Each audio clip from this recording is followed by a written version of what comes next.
Masyarakat adat memegang peran penting dalam menjalankan kehidupan sosial dan budaya. Mereka terbagi dalam sistem-sistem tertentu dengan aturan adat yang mengatur segala aspek kehidupan, termasuk perkawinan. Salah satu bentuk perkawinan adat yang unik adalah nyentana, yaitu ketika seorang laki-laki masuk ke garis keturunan istrinya. Praktik ini menunjukkan bagaimana hukum adat di bidang keluarga bekerja dan bagaimana pembagian masyarakat adat mempengaruhi posisi serta hak seseorang dalam komunitas. Lewat kasus di Desa Kerambitan Tabanan, kita bisa melihat bahwa hukum adat Bali bukan hanya soal tradisi, tapi juga adaptasi terhadap realitas sosial yang terus berkembang. Sebelum menganalisis kasus, mari telah lebih dulu. Lewat kasus, bagaimana struktur masyarakat adat Bali terbagi, bagaimana pembinaan hukum adat dalam aspek perkawinan dijalankan, dan apa pengaruh struktur masyarakat terhadap hukum adat perkawinan. Yang pertama, ada Desa Pakraman, atau yang kini lebih dikenal sebagai Desa Adat, merupakan satuan masyarakat hukum adat di Bali yang memiliki kesatuan tradisi, tata cara kehidupan sosial, dan hak untuk mengatur wilayah serta sumber daya mereka sendiri. Desa Pakraman berperan penting dalam menjaga nilai-nilai budaya dan adat istiadat masyarakat Bali. Yang kedua, struktur sosial dan kasta wangsa. Kasta berperan dalam menentukan status sosial dan seringkali menjadi dasar pertimbangan dalam memilih pasangan perkawinan.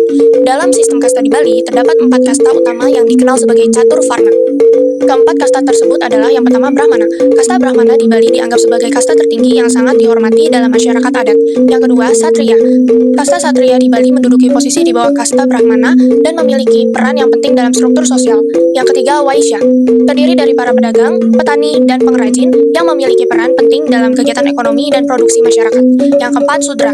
Merupakan kasta terbawah dalam hierarki sosial dan terdiri dari para pekerja kasar dan pekerja serabutan.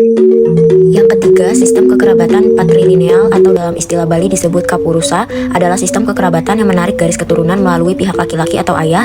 Dalam sistem ini, anak laki-laki dianggap sebagai penerus utama garis keturunan keluarga, termasuk dalam pewarisan, nama dan harta, tanggung jawab atas purakawitan, serta hak dan kewajiban adat dalam lingkungan desa Pakraman. Pembidangan hukum adat dalam konteks perkawinan adat Bali. Sumber hukum adat Bali dibagi menjadi 4, yaitu awik-awik adalah hukum adat tertulis di tingkat desa adat yang dibuat dan disepakati oleh krama desa. Fungsi utamanya adalah untuk mengatur struktur organisasi adat, tata cara pelaksanaan upacara, hukum waris, perkawinan, dan sanksi adat, pengelolaan tanah, dan sumber daya desa. Perarem adalah aturan tambahan atau pelengkap dari awik-awik. Biasanya dibuat untuk merespon masalah yang muncul kemudian. Sifatnya lebih fleksibel dan bisa diubah sewaktu-waktu dengan kesepakatan adat. Dresta adalah kebiasaan adat yang hidup dan dipraktikkan turun-temurun dalam masyarakat, baik yang tertulis maupun tidak. Walau tidak dikodifikasi, Dresta tetap diakui sebagai hukum adat yang mengikat secara moral dan sosial. Keputusan paruman adalah keputusan hasil rapat adat atau musyawarah desa, biasanya untuk menyelesaikan sengketa atau menetapkan keputusan hukum dalam kasus konkret. Jenis-jenis perkawinan menurut hukum adat Bali. Perkawinan biasa dikenal pula dengan istilah nganten luar. Dalam hal ini, suami berstatus kapurusa tetap bertempat tinggal di rumahnya, dan pihak wanita yang berstatus pradana meninggalkan rumah dan keluarganya, serta masuk menjadi anggota keluarga suaminya. Anak yang dilahirkan mengikuti garis keturunan ayahnya, wajib meneruskan penauran trina untuk ayah dan leluhur ayahnya, melanjutkan swadharma parhyanggasan, pawongan, dan palemahan terhadap desa pakraman ayahnya, serta mendapatkan hak swadikara juga dari ayahnya. Perkawinan nyentana dikenal pula dengan nganten nyuburin. Dalam hal ini, istri yang berstatus kapurusa tetap bertempat tinggal di rumahnya dan pihak suami yang berstatus pradana meninggalkan rumah dan keluarganya serta masuk menjadi anggota keluarga istrinya.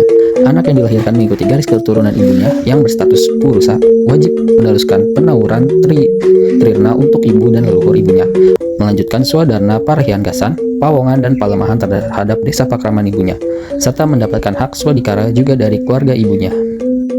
Tata cara perkawinan adat. Yang pertama ada ngekep atau metik atau ngekit, semacam lamaran atau pendekatan. Yang kedua ada mesanggi atau ngerorot atau kawin lari, opsional. Yang ketiga ngerapetin atau metik, semacam pertemuan formal antara dua keluarga besar untuk menentukan hari baik atau dewasa ayu dan detail prosesi. Yang keempat ada ngidih atau meminta secara resmi. Pihak laki-laki secara resmi meminta anak perempuan kepada keluarganya. Yang kelima ada mungkah lawang atau mesegehagung, semacam proses penjemputan mempelai perempuan oleh keluarga laki-laki ke rumahnya. Yang keenam ada pawiwahan atau upacara perkawinan. Yang ketujuh ada mewinten atau mapinton, semacam penyucian. Dan yang kedelapan ada matur piuning ke pura kawitan dan leluhur. Selanjutnya, pengaruh struktur sosial terhadap hukum adat perkawinan. Yang pertama, perkawinan beda kasta, tidak lazim dan menimbulkan konflik sosial serta sanksi adat, bisa mengakibatkan dikucilkan dari komunitas atau kehilangan hak adat seperti hak mewaris dan ritual keluarga. Yang kedua, perkawinan mentana. Laki-laki masuk ke keluarga istri karena keluarga istri tidak punya anak laki-laki dan status anak mengikuti ibu. Yang ketiga, perkawinan mirorot atau kawin lari yang biasanya diikuti mediasi adat, akan diakui setelah ada pengesahan dari desa adat. Sanksi adat. Dalam masyarakat Bali yang masih memegang teguh hukum adat atau awik-awik, perkawinan yang melanggar ketentuan adat dapat dikenai sanksi sosial dan spiritual. Yang pertama, pengucilan adat atau kasepekang, yakni pelanggar adat dapat dikucilkan dari kehidupan sosial dan keagamaan. Yang kedua, denda adat atau denda upacara atau bayuan. Pelanggar wajib membayar denda berupa uang, sesajen, atau melaksanakan ritual penyucian. Denda ini sering disebut bayuan atau pengelukatan, tergantung beratnya pelanggaran. Yang ketiga, upacara penebusan atau panyasran atau ngeruat.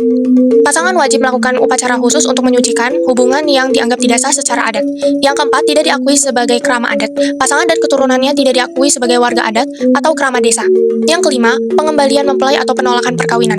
Dalam kasus ekstrim, keluarga bisa menolak atau mengembalikan salah satu mempelai jika dianggap melanggar norma berat. Analisis kasus perkawinan nyentana di Desa Kerambitan Tabanan.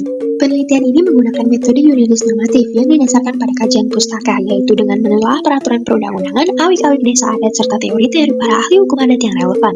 Data yang digunakan merupakan data sekunder yang diperoleh dari dokumen tertulis. Di Desa Kerambitan Tabanan, Bali, terjadi praktik perkawinan adat nyentana, yaitu ketika seorang perempuan menikahi laki-laki dengan sistem di mana laki-laki masuk ke garis keturunan istrinya atau matrilineal, tinggal di rumah pihak perempuan dan mengambil tanggung jawab terhadap pura dan keluarga istri. Kasus ini muncul karena pasangan tersebut tidak memiliki anak laki-laki dalam keluarga perempuan, maka pihak keluarga perempuan mencari calon suami yang bersedia disentana agar garis keturunan dan tanggung jawab adat tetap terjaga. Kemudian, bagaimana keterkaitan dengan pendapat dan teori para ahli hukum adat? Berikut penjelasannya. Teori resepsio in complexu, kasus nyentana di Desa Kerambitan dianggap menyimpang karena struktur sosial masyarakat patrilineal tidak menerima laki-laki menjadi bagian dari keluarga perempuan. Penolakan terhadap nyentana mencerminkan bahwa adat setempat masih memegang sistem purusa, sehingga hukum adat yang berlaku berpihak pada struktur sosial dominan, seperti dikatakan oleh Terhar, adat mengikuti masyarakatnya. Hukum adat bersifat teritorial dan bersumber dari persekutuan hukum. Desa Kerambitan memiliki awik-awik atau aturan adat yang tidak secara terbuka mengakomodasikan nyentana. Hal ini sejalan dengan pandangan Van Vollenhoven bahwa tiap daerah memiliki struktur adat yang unik, sehingga nyentana bisa diterima di satu desa tetapi ditolak di desa lain seperti Kerambitan.